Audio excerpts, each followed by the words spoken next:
So this tutorial is going to walk you through how do you take your word that you created by hand and now make it a digital vector drawing in Illustrator.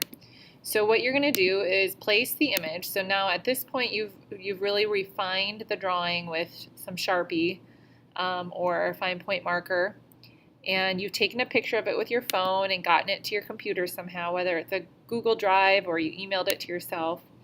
And you're just going to place the image that you took into Illustrator.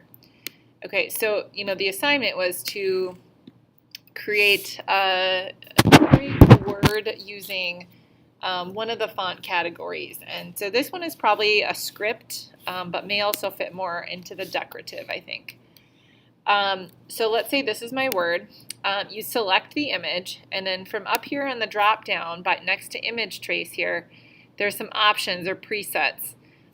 This is just going to be a black and white logo, but it's kind of fun to play with some of these settings with photos and like a realistic photograph or other drawings and sketched art that might be kind of fun to see what the outcome would be if you were to use these. So I'm just going to select black and white logo for this particular one. And it hasn't expanded into vectors yet because I want to make some adjustments. So this little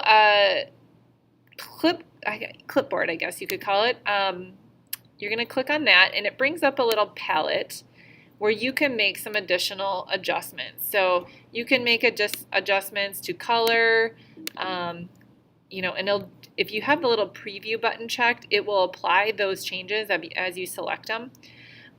So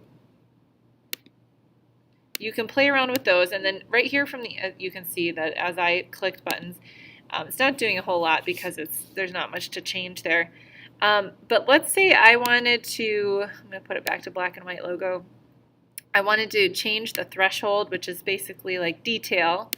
The higher the threshold, the more detail it's going to pick up. So those really hand-drawn elements might not be perfectly straight, which is okay because this is a hand-drawn exercise. If you want to kind of reduce some of that and smooth things out, you can change the curves and the corners and the threshold and play around with all these settings. Once you have it just the way you want, you're ready to expand it. Hit expand. It's right here next to the image tracing results, and it has now created a vector drawing. These are selectable objects. Notice that there's still a big white box from the picture, so I'm going to take my white arrow to start individually selecting things. I'm going to select the white box and delete that. Just hit the delete key on your keyboard, and I can now select these things and change the color of them. Okay, I can add color, I can change, well, see, these are connected, so it recognizes it as one shape. So I'm going to hold the shift key and select all of these because it's all going to be the same color. I can change the color. If I double click the color picker, it brings up a palette. I can change the color of the green. I can slide this around. I can say okay.